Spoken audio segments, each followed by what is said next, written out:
What's up, YouTube? It's your boy Lunar, and we got a different video for y'all today. I just want to change it up, you know what I'm saying?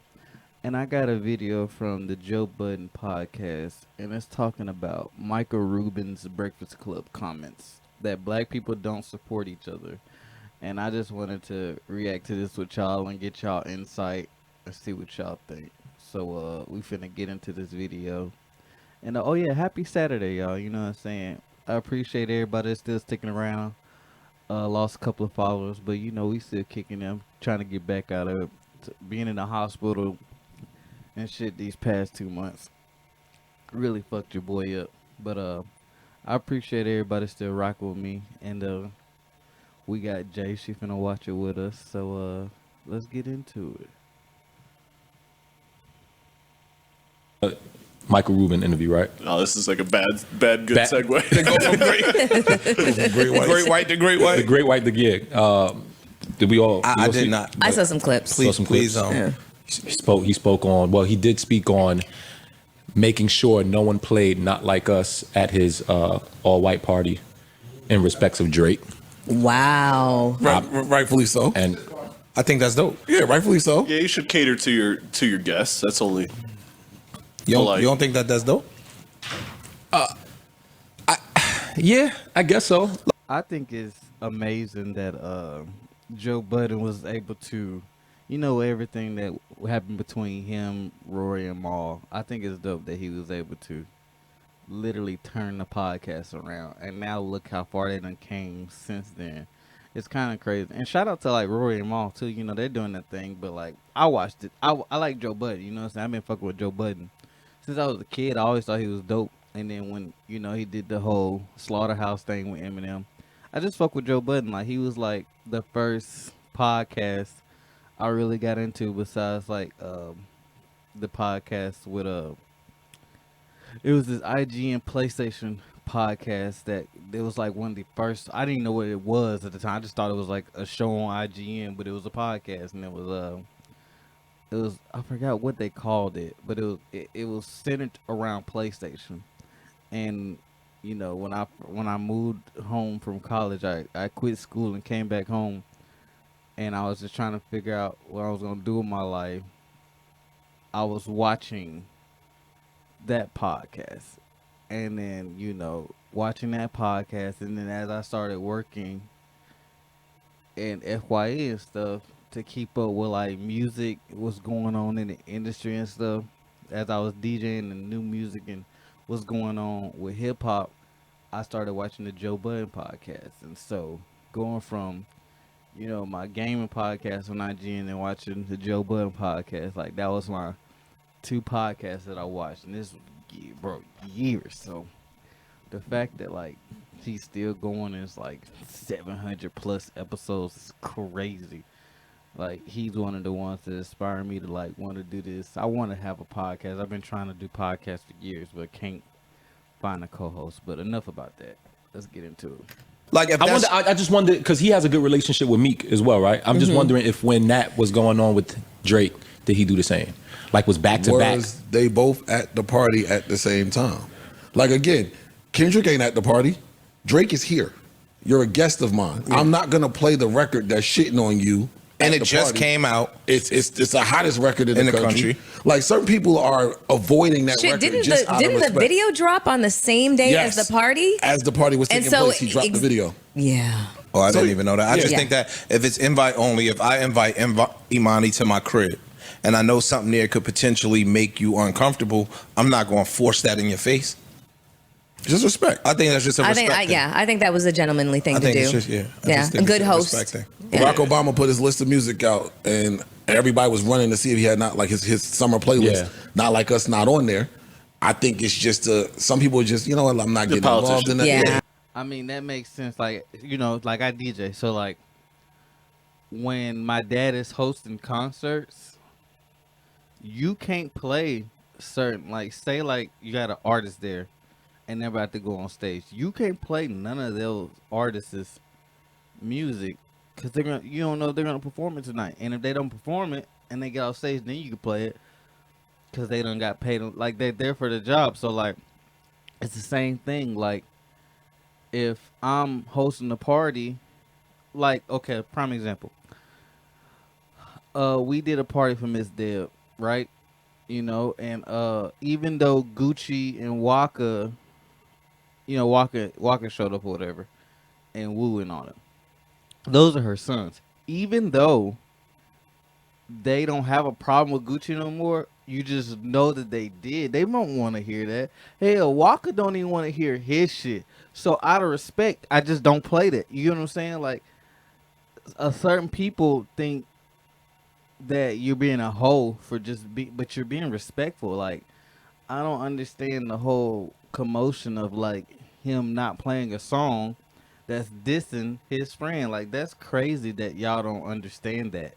You know what I'm saying? It's just a respect thing. It's not like, oh, he a bitch or he's scared of Drake or Drake made him do this, that, and third. No, it's a respect thing, especially if you call so. And that's another thing. Like, people today ain't got loyalty to nobody no more. People don't even understand what friendship is anymore. And so if you calling somebody your friend and you personally invite them to your party and the DJ over there playing the shit that's calling him a PDF file, that's wild. You gotta check that. You don't check that, that says something about your character. So yeah, bro, they wild. Like, people are wilding to like feel some type of way about that. Yeah, I'm playing politics. Let me stay out of it. Or in that case, it's just, you know what? You're a guest of mine here. I'm not about to fuck this up. But that's probably another reason why he didn't play the song, because the video went out that day and we saw the numbers run up. Yeah. Like, within an hour, it had like, what, 2 million views or something like that. Everyone was talking about it. He did say at some point they were having like a little barbecue or something like that, and he put on Rap Caviar, and the song came on at that point. So he had to run to tell them, yo, turn that shit off. So I mean, I get it. Yeah. I just want to hear it. Go in your car and hear it. Yeah. Put that shit on in your beats or something. You know what I'm saying? I think that's a classy move. I just think it's a classy move. And the way you said about me, it was something about, that's the one I did miss. I missed the Meek thing. Because the video went viral where he lost I think it was like a tennis match or something to Meek, and Meek had to do some bunny hops. Oh, yeah. So people were clowning Meek for it, said, oh, you cooning for the white man, all this type of shit. And he was like, yo, I learned that from Meek. Like, it was something that, it's like us saying, yo, push-ups. Yeah, push-ups on demand. Yeah. Like, people just, again, when they don't like you, people just didn't like Meek, so anything to attack him. Like, if I have a bet with you, one of us got to humiliate ourselves one way. I do it. You tape it and you talking shit about me. That's it. I'm with you. I'm not bunny hopping. If I had a bet for bunny hops, nigga, I want my hops right here on camera. No, but because you black, so I feel better about you doing that. Parks can't say, yo. I will give my hops. Bunny hop. I will give my hops to Parks. If you're on Parks. Yo, Parks, you get 10 on demand whenever you ready. If you on Parks had a push-ups on demand conversation, y'all in the middle of the Lucky Day show. Parks say, yo, let me hold 5 of them things right there. No, cool. Push-ups is not as embarrassing as making a nigga bunny hop. But when the white man cuts his camera on and say, yeah, give me my push-ups, dog, they gonna take it and run with it. But not just that, even better, yo, when you introduced it to Parks, because that's what Michael Rubin is saying. I ain't know nothing about no bunny hops. Meek said it. I didn't know what this was. That's true. He made that bet. That's a different. I guess. So if you're introducing it to him, like, all these people are outraged about it. Meek wasn't. True. He knew what it was. I lost. I got to do it. You out there bunny hopping for the bunny? That's funny though. I ain't gonna hold it. That's funny, but I'm with it. But he said a whole bunch of other stuff. He said a lot more about how black culture like just really don't support their artists, and he was a lot.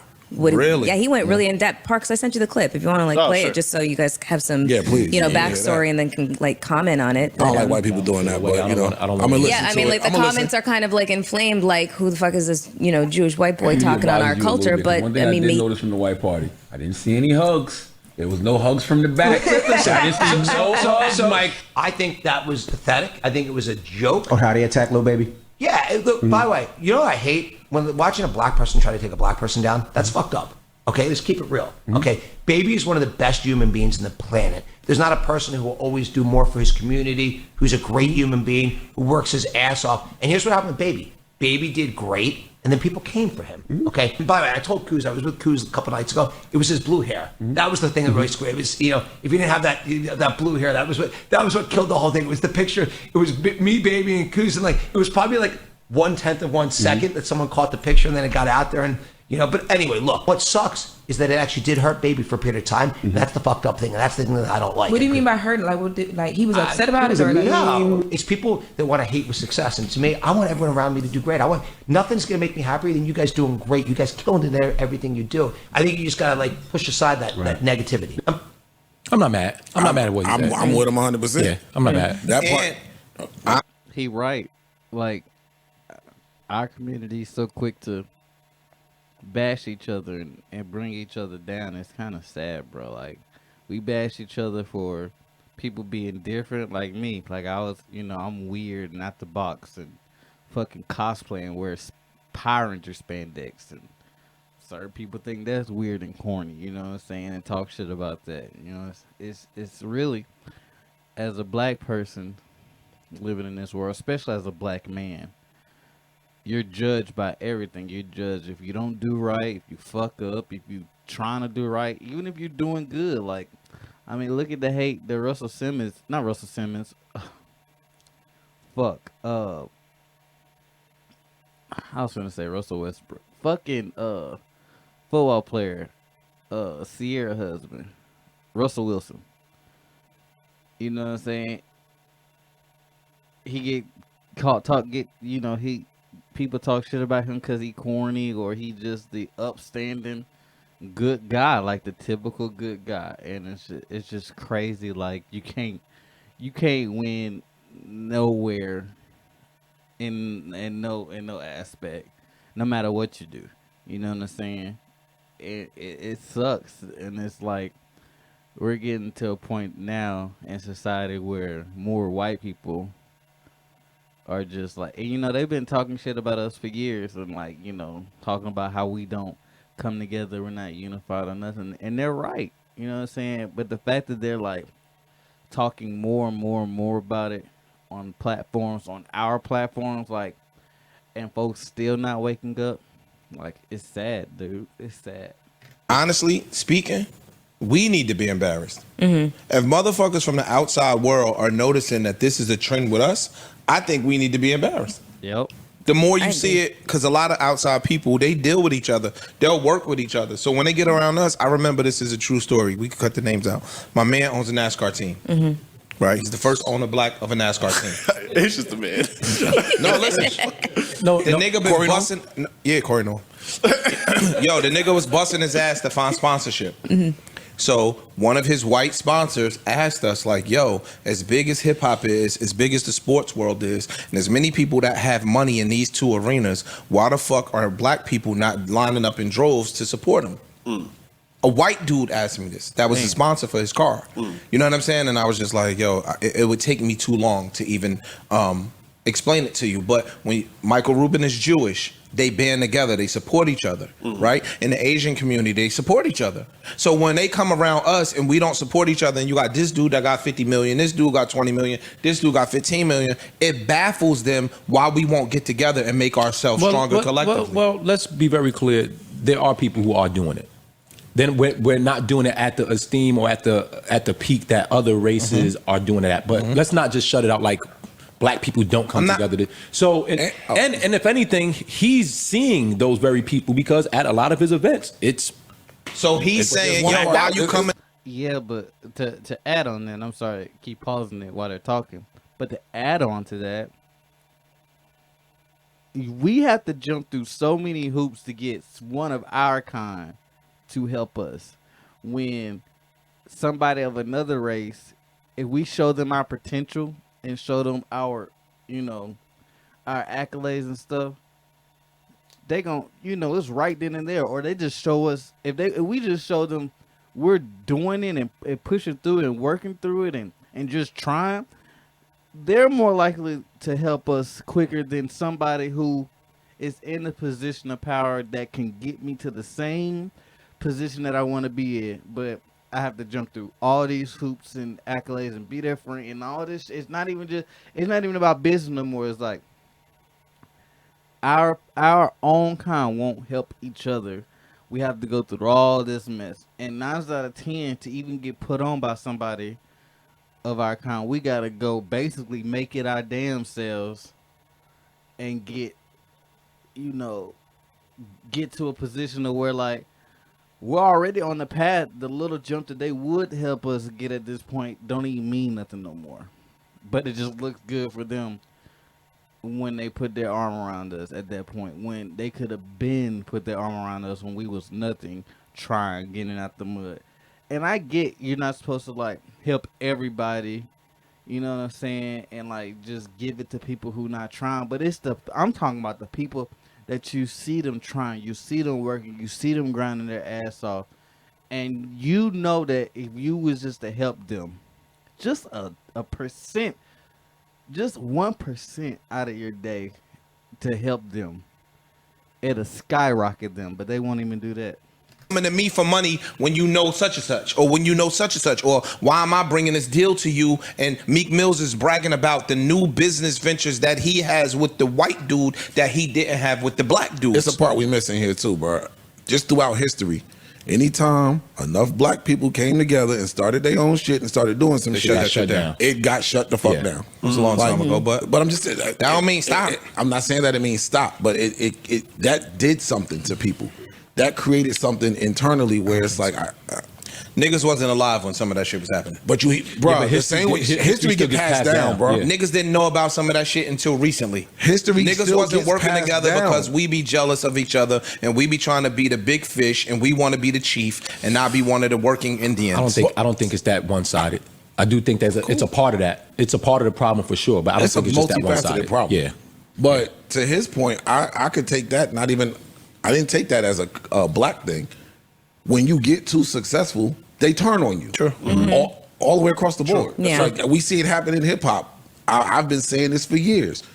Anybody that hit that top pinnacle, next thing you know, they turn on you. Mm-hmm. Now, once you reach too much success, the same people that helped you get there start hating on you. First they love you, then down. they hate you, then they love you again. We see it happen. Like everybody that hit the top. When 50 was on fire, now you watch. You over Nelly, you Drake. Anybody that gets too successful, I saw it happen with Cardi.